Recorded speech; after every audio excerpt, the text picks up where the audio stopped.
स्वागत है आपको एक बार फिर से मेरे YouTube चैनल पर। तो आज क्लास 12 के रसायन विज्ञान चैप्टर 4 और चैप्टर 4 का नाम है रासायनिक बलगतिकी का यह दूसरा भाग है। तो यदि पिछले भाग वाले वीडियो आप नहीं देखे होंगे तो प्लेलिस्ट में ऑल वीडियो है, वहाँ से जा कर के उस वीडियो को देख सकते हैं। तो कल के वीडियो में क्या क्या बताया गया था, तो कल के वीडियो में बताया गया था कि रासायनिक बलगतिकी क्या है, अभिक्रिया के वेग क्या होते हैं और अभिक्रिया के वेग के प्रकार क्या होते हैं। तो शून्य कोट की अभिक्रिया, प्रथम कोट, द्वितीय कोट और तृतीय कोट की अभिक्रिया के बारे में बताया जा चुका है। उस वीडियो को आप लोग प्लेलिस्ट से देख सकते हैं। तो इस भाग में आज हम लोग पढ़ेंगे कि शून्य कोट की अभिक्रिया के सहायता से वेग स्थिरांक का सूत्र का निगमन। यह जो सूत्र का निगमन होगा जो हर साल के पेपर में आता है। तो शून्य कोट की अभिक्रिया, प्रथम कोट की अभिक्रिया और द्वितीय कोट के अभिक्रिया के सहायता से, ध्यान दीजिएगा, शून्य कोट का भी पढ़ना है, प्रथम कोट का और द्वितीय कोट का भी सहायता से किसका सूत्र का निगमन होगा, तो वेग स्थिरांक का सूत्र का निगमन किया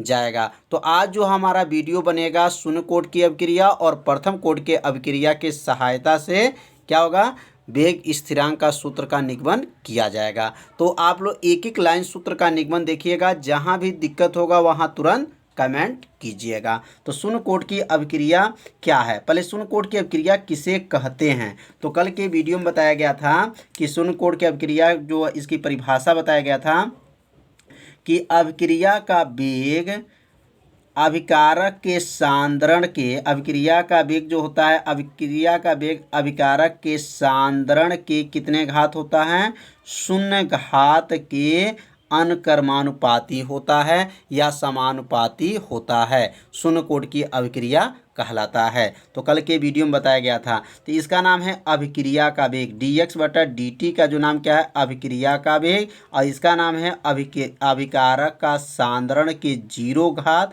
के क्या होता है, समानुपाती होता है। अब यहाँ पे जब इस समानुपाती को हटा देंगे, याद रखिए जब समानुपाती हटा देंगे तो यहाँ नीचे लिखेंगे अब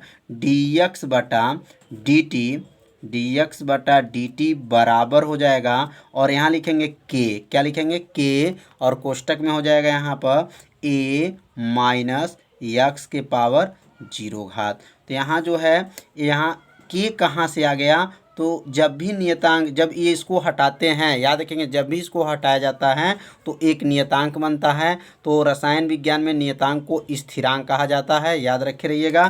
तो यहाँ लिखेंगे जहाँ k एक स्थिरांक है, जहाँ k एक क्या है, स्थिरांक है,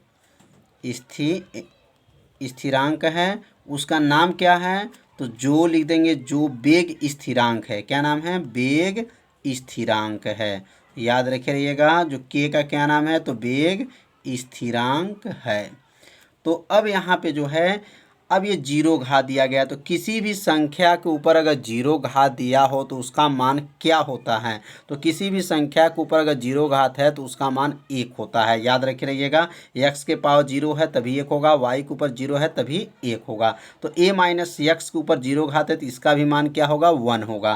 तो यहाँ अगला लाइन लिखेंगे dx/dt हो जाएगा, बराबर हो जाएगा, और यहाँ लिखेंगे k गुणे, और इसका मान क्या होगा, 1, तो यहाँ पर 1 लिख देंगे।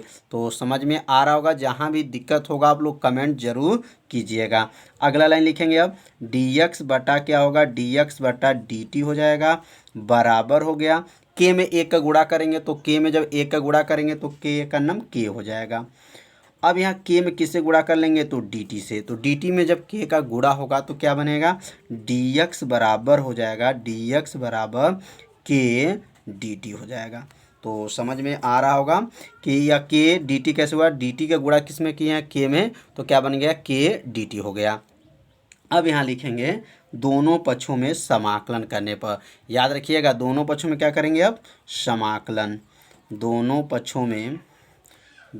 पक्षों में समाकलन करने पर।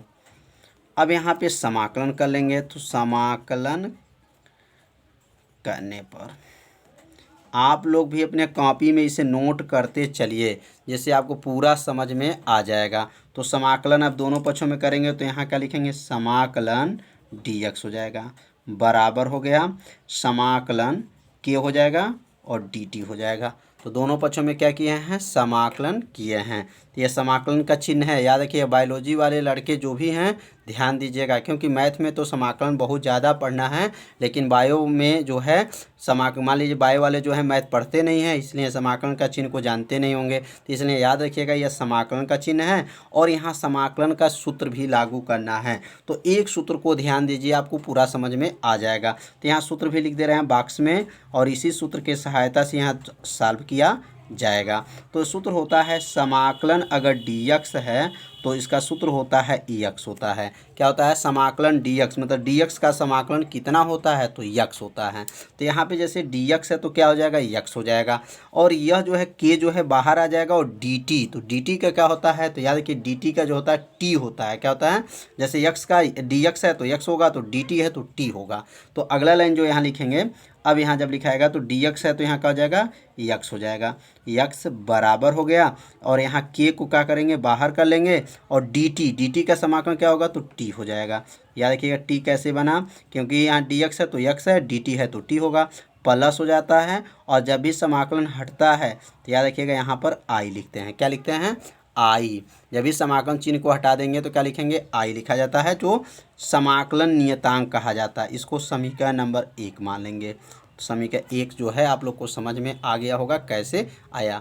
अब यहाँ पे थोड़ा सा ध्यान देंगे आप लोग। अब आई का मान निकाला, आई का मान निकालने के लिए यहाँ पे थोड़ा सा जो है समझना है। जब भी आई का मान निकालना होगा तो याद रखिएगा यहाँ पे लिखेंगे यदि, और यहाँ लिख देंगे x का मान जो है, याद रखिए x का मान 0 रखते हैं और t का मान जो है 0 रखते हैं। तो यहाँ जो है x का मान और t का मान हमेशा याद रखेंगे 0 जब रखा जाएगा तो किसका मान निकलता है, तो i का मान जो है निकल जाएगा। तो i के मान निकालने के लिए अब x के जगह पे 0 और t के जगह पर भी क्या रखेंगे, 0 रखा जाएगा, जिसके सहायता से किसका मान निकलेगा, i का मान निकलेगा। तो अब यहाँ पे नीचे लाइन लिखेंगे x के जगह पर क्या हो गया, 0, तो यह 0 हो जाएगा, बराबर हो गया, बराबर k के जगह पे क्या होगा, 0 हो गया, गुणे हो जाएगा k के जगह पे, यहाँ पे k के जगह पे k ही रहेगा, यहाँ पर k हो जाएगा, और t के जगह पे क्या रहेगा, 0 हो जाएगा, प्लस हो गया, और यहाँ क्या लिखेंगे, i रखेंगे।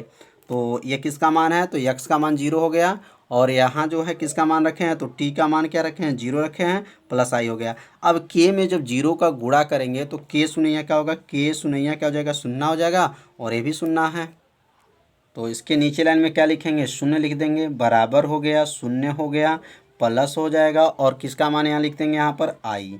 अब यहाँ पर आई है 0, अब यहाँ बराबर है, यहाँ 0 बराबर 0 है, तो ये 0 को जब छोड़ देंगे, क्योंकि आई में 0 जोड़ेंगे तो आई ही होगा, तो यहाँ पे किसका मान निकल जाएगा, तो आई का मान कितना निकल गया, तो आई का मान 0 निकल गया।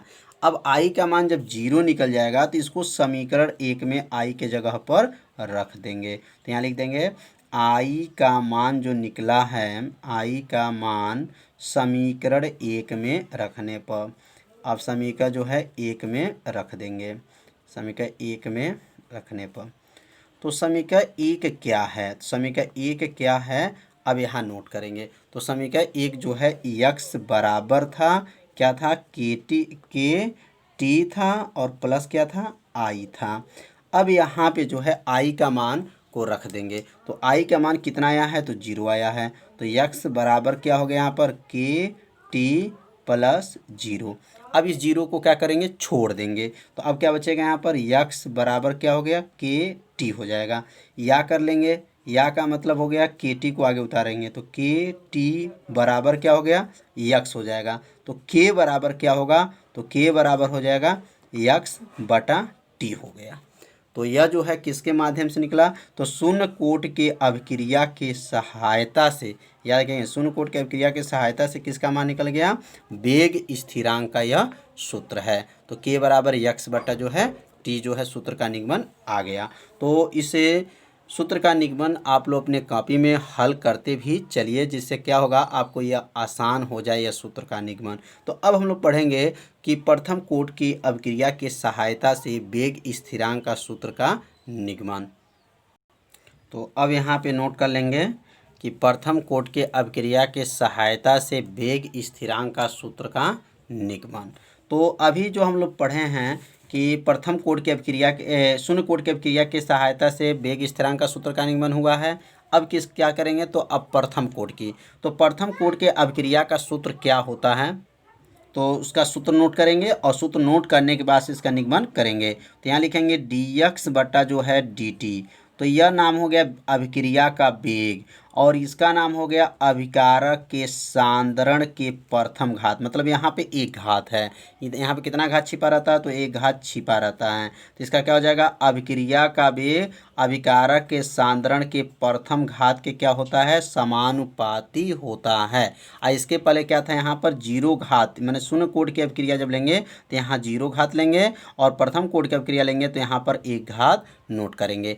अब जब इसको हटाएंगे जब चिन्ह को, तो क्या लिखेंगे अगला लाइन में, dx बटा dt बराबर हो जाएगा और यहाँ लिखेंगे k a minus x, a minus x हो गया। जहाँ k क्या है तो लिख देंगे यहाँ पर, जहाँ k एक स्थिरांक है, क्या है, एक स्थिरांक है और उसका नाम याद रखेंगे, स्थिरांक है जो वेग स्थिरांक नाम है, क्या नाम है, वेग स्थिरांक इसका नाम है, तो ले देंगे वेग स्थिरांक है। तो समझ में आ गया होगा, जहाँ के कौन सी है, स्थिरांक है और उसका जो नाम है, क्या नाम है, वेग स्थिरांक है। अब यहाँ क्या करेंगे, अब इसमें गुणा करेंगे। अब ये dt का गुणा इसमें हो जाएगा। तो जब dt का गुणा हो जाएगा तो यहाँ क्या नोट करेंगे अगला लाइन में, तो ये लिखेंगे यहाँ पर dx बराबर k कोष्टक में a माइनस एक्स और यहाँ लिख देंगे dt। तो लाइन समझ में आ रहा होगा कैसे इसको हल किया जा रहा है। अब a माइनस एक्स को क्या करेंगे, a माइनस एक्स को नीचे भेज देंगे। तो इसको नीचे जब भेजेंगे तो क्या हो जाएगा, dx बटा a माइनस एक्स। अब ये नीचे चला जाएगा तो यहाँ क्या बचेगा, बराबर k dt हो जाएगा। तो समझ में आ रहा होगा। अब यहाँ पे लिखेंगे दोनों पक्षों में क्या करेंगे, समाकलन करने पर, तो यहाँ लिख देंगे दोनों पक्षों में समाकलन करने पर, दोनों पक्षों में समाकलन करने पर, तो समाकलन किया जाएगा दोनों पक्षों में और उसके बाद इसको हल किया जाएगा। तो प्रथम कोटि की अभिक्रिया में भी समाकलन किया गया है, आप लोग को समझ में आ गया होगा। और यहाँ पर भी हम लोग को क्या करना है, समाकलन करना है। तो कैसे समाकलन होगा, तो यहाँ समाकलन हो जाएगा dx बटा a माइनस एक्स बराबर हो जाएगा, समाकलन k होगा और यह हो जाएगा dt। तो दोनों पक्षों में क्या कर दिए हैं, समाकलन कर दिए हैं। तो अब यहाँ पे सूत्र जो है लागू किया जाएगा। तो जो सूत्र जो है मैथ वाले तो बच्चे जो हैं मैथ में पढ़ेंगे ही समाकलन, लेकिन बायो वाले बच्चे जो हैं थोड़ा सा दिक्कत होगा। तो इसलिए सूत्र को भी आप लोग लिखते चलिए समाकलन का, कि कौन सूत्र कहाँ पे लागू किया गया। तो अब यहाँ सूत्र जो है ध्यान दीजिएगा, समाकलन सूत्र होता है समाकलन dx बटा a माइनस एक्स, यह सूत्र है। तो यह सूत्र किसका है, तो लाग का, लाग बेस e और यहाँ लिखेंगे a माइनस एक्स का सूत्र है और आगे जो है माइनस रहेगा। ध्यान दीजिएगा, यह है बराबर के पास जो है आगे माइनस, माइनस लाग बेस e कोष्टक में a माइनस एक्स। क्या सूत्र होता है, समाकलन dx बटा जो है a माइनस एक्स का सूत्र क्या है, माइनस लाग base e a minus x, यह सूत्र होता है। और एक सूत्र और होता है जो आप लोग को पहला में बताया गया शून्य कोटि की अभिक्रिया में, समाकलन dx का क्या होता है, तो x होता है। तो दो सूत्र को आपको यहाँ पे याद रखना है। अब दोनों सूत्र के सहायता से आप आगे क्या करेंगे, हल करेंगे। तो यह तो फार्मूला है, यह फार्मूला क्या है, तो माइनस लाग बेस ई ए माइनस एक्स, यह फार्मूला हो गया, बराबर हो गया। और यहाँ के को क्या करेंगे, बाहर कर लेंगे dt। तो dt का क्या होता है, तो टी होगा, क्योंकि यहाँ डी एक्स का क्या होता है, यक्स होता है, तो इसी प्रकार डी टी का क्या होगा, टी होगा। अब प्लस क्या लिखते हैं, आई लिखते हैं। तो समझ में आ गया होगा। ये आई क्यों लिखा है, जब समाकलन को हटाया जाता है तो समाकलन नियतांक को लिखना पड़ता है। तो समीकरण अब इसको क्या मान लेंगे, एक। तो समीकरण एक समझ में आ गया होगा कैसे बना। यह फार्मूला है, इसका फार्मूला रख दिए, के बाहर हुआ और डी टी का क्या होता है, टी हो गया प्लस आई हो गया।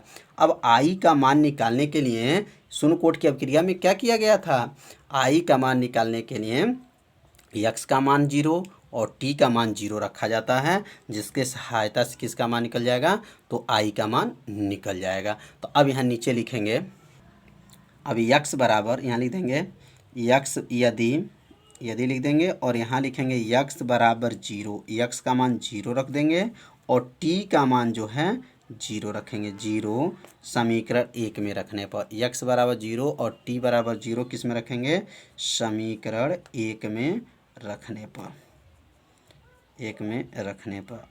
अब यक्स के जगह पे 0 और टी के जगह पे 0 जब रख देंगे तो किसका मान निकल जाएगा, तो आई का मान निकल जाएगा। तो अब नीचे इसका मान रखा जाएगा इसमें, यह पहला समीकरण जो देख रहे हैं इसी में यक्स के जब 0 और टी के जगह पर क्या रखेंगे, 0।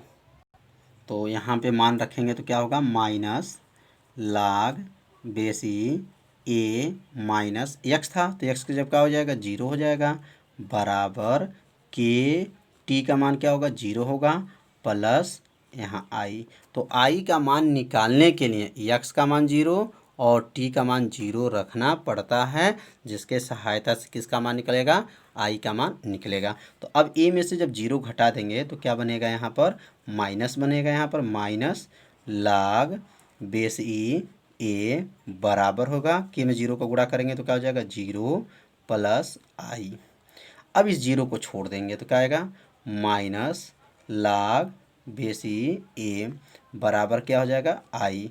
तो आई का मान जो है निकल गया। तो आई का मान कितना निकला है, या इसको इस तरह भी लिख सकते हैं, आई बराबर माइनस लाग बेसी ए, मतलब आई को आगे कर दिए हैं और इसको यहाँ पे इसको घेर लेंगे, किसका मान निकल गया, आई का मान।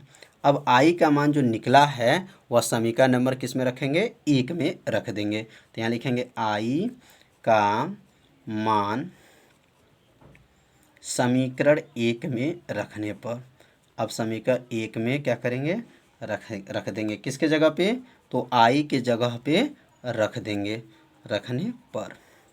तो अब समीकरण एक क्या है, तो समीकरण एक क्या है, तो के बराबर के समीकरण एक जो है माइनस था, क्या था, माइनस था और क्या था, लाग था, बेस ई था, ए माइनस यक्स है, बराबर था, के टी था, प्लस क्या था, आई था। तो यह समीकरण नंबर क्या है, एक है। तो समझ में आ रहा होगा, यह जो है कुछ नहीं है, याद रखिएगा, यह माइनस है। अब यहाँ पे आई का मान रखेंगे तो क्या होगा, माइनस लाग, यहाँ लिखेंगे ए माइनस यक्स और यहाँ लिखेंगे बराबर के टी, और आई का मान क्या है, माइनस लाग बेस ई ए। यह किसका मान रख दिए हैं, तो आई का मान रख दिए हैं। तो यह माइनस है, जब इसको पक्षांतर करेंगे तो यह माइनस जब है पक्षांतर करेंगे तो यह प्लस हो जाएगा। तो यहाँ प्लस हो जाएगा, इधर आएगा प्लस हो गया तो क्या हो जाएगा, लाग बेस ई ए माइनस लाग बेस ई ए माइनस यक्स बराबर क्या हो जाएगा, के टी हो जाएगा। तो समझ में आ रहा होगा। अब यह सूत्र बन गया, यह क्लास 9th में आप लोग लघुगणक में पढ़े होंगे या 11 क्लास में भी आप लोग पढ़े होंगे कि सूत्र होता है। सूत्र को यहाँ नोट कर दे रहे हैं बॉक्स में, जिससे आपको आसान हो जाए। तो सूत्र क्या होता है, तो ये सूत्र लिखेंगे, लाग बेस ई ए माइनस लाग बेस ई यहाँ रहेगा बी बराबर, सूत्र क्या होता है, तो लाग ई ए बटा बी हो जाता है।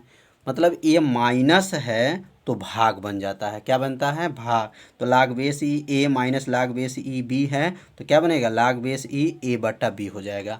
मतलब ये माइनस को हटा देते हैं और उसको क्या बना सकते हैं, बटे को रूप में लिख सकते हैं। तो अब यहाँ से यह जो फार्मूला जो बना क्या बन जाएगा, लाग बेस ई ए बटा, और b की जगह पे क्या दिया गया है, तो a माइनस एक्स है। जैसे यहाँ b है तो यहाँ b की जगह पर a माइनस एक्स है, तो क्या होगा a बटा a माइनस एक्स हो जाएगा, बराबर क्या हो जाएगा, के टी हो जाएगा।